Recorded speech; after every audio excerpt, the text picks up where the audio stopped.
नमस्कार. आपण पाहत आहोत धाडस महाराष्ट्र न्यूज. MIDC परिसरात डी सेक्टरमध्ये सिद्धिविनायक इंडस्ट्रीज नावाची चटई कंपनी आहे. रविवारी रात्री 11 वाजेच्या सुमारास कंपनीत अचानक आग लागली. कंपनीत तयार चटई आणि प्लास्टिक दाणे कच्चा माल असल्याने आग लागलीच पसरली. काही वेळातच संपूर्ण कंपनी आगीच्या भक्षस्थानी पडली. आग विझवण्यासाठी जळगाव अग्निशमक विभागाचे अधिकारी आणि कर्मचारी बंब घेऊन पोहोचले असून आग विझवण्याचे प्रयत्न सुरू आहेत. दरम्यान तासभरातून 4 ते 5 बंब संपले असून अद्यापही आग आटोक्यात येण्याचे लक्षणही दिसत नाही. काही वेळापूर्वी कंपनीत एक गॅस सिलेंडरचा देखील स्फोट झाल्याची माहिती प्रत्यक्षदर्शींनी दिली.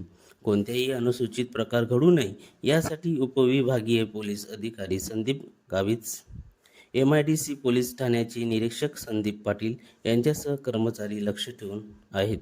धन्यवाद.